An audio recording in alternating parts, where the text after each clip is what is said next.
ترمذی کی روایت ہے، بنی اسرائیل میں ایک نوجوان تھا کفل، روزانہ نئی لڑکی اپنے کمرے میں لاتا تھا، شراب اور لڑکی اس کی زندگی تھی۔ ایک رات ایک لڑکی کو لے کر آیا، 60 دینار پاکستان کا 12 لاکھ روپیہ بنتا ہے، اور آپ کا 1 لاکھ بنتا ہے۔ 1 لاکھ رینڈ دے کر وہ ایک لڑکی کو لے کر آتا ہے۔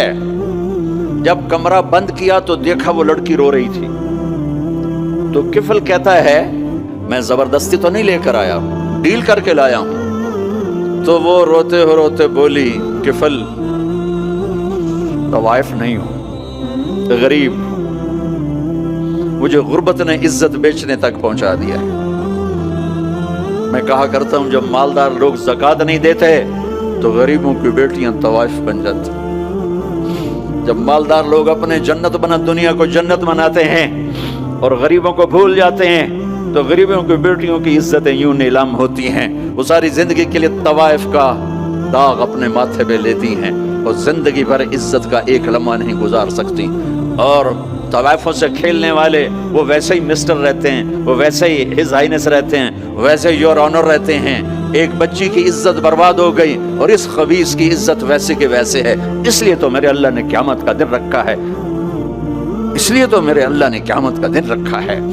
ہائے ہائے ہائے ہائے، ایسے تو نہیں حسین سر کٹوا کے نیزوں پہ چڑھ گئے اور آل رسول کے سیٹے گئے اور بوٹی بوٹی ان کی ہو گئی کہ اللہ کو نہیں چھوڑنا باقی سب چھوڑ دیں گے۔ جس امت کے پاس کربلا کی تاریخ ہو وہ امت نماز چھوڑ دے، وہ امت جھوٹ بولے، شراب پی، زنا کرے۔ جلا دو اپنی تاریخ کو، جلا دو اپنی کتابوں کو، جلا دو اپنی میراث کو، جو کرنا پھر جو مرضی کرو، بھلا دو حسین کی قربانی کو۔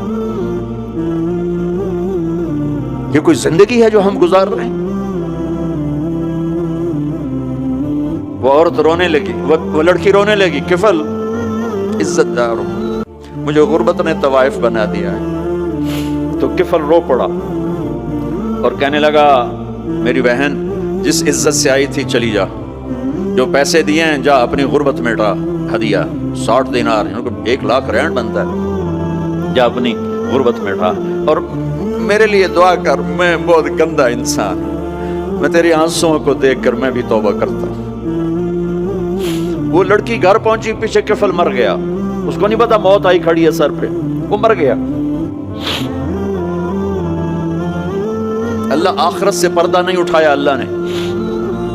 وَمِن وَرَائِهِمْ بَرْزَخٌ إِلَى يَوْمِ يُبْعَثُونَ، پردہ ہے، مر گیا، کیسے مرا، کس حال میں میرا کچھ پتہ نہیں ہے، اس کی قدردانی پہ قربان جاؤ۔ کل اگر یہ مردہ ملتا نا اپنے گھر میں، اس کو کسی نے اٹھانا نہیں تھا، کمرے میں ہی دبا دینا تھا، وہیں پتھروں میں اس کو دبا دینا تھا، یہ ایسا انسان تھا، لیکن وہ تو توبہ کر چکا تھا۔ اور توبہ کے بعد کی زندگی 15 منٹ، آدھا گھنٹہ، گھنٹہ، سوا گھنٹہ، 2 گھنٹے ہے، اور 30 سال کی زندگی زنا اور شراب میں ہے، اور آدھے گھنٹے کی زندگی میں صرف نیت کی ہے۔ کل تک تو بھی سورج بھی نہیں دیکھا اور موت نے آ کے اٹھا لیا۔ صبح جب ہوئی تو لوگوں نے دیکھا کفل کے گیٹ پہ لکھا ہوا تھا ان اللہ قد غفر للکفل، لوگوں اللہ نے کفل کو معاف کر دیا۔ یہ کیوں لکھوایا؟ یہ کیوں لکھوایا؟ اس لیے لکھوایا کہ اب یہ ہمارا دوست ہے، اور اس کو عزت سے ہمارے پاس پہنچاؤ۔ یہ شرابی بھی تھا، یہ زانی بھی تھا، یہ سب کچھ تھا۔ اس سے بڑا قدردان کوئی ہے کہ نیکی کرنے کا ایک دن اس کے پاس نہیں؟ ابھی آج اس نے نیت کی ہے کہ آج کے بعد میں نیک بن کے زندگی گزاروں گا، اور موت نے مہلت نہیں دی۔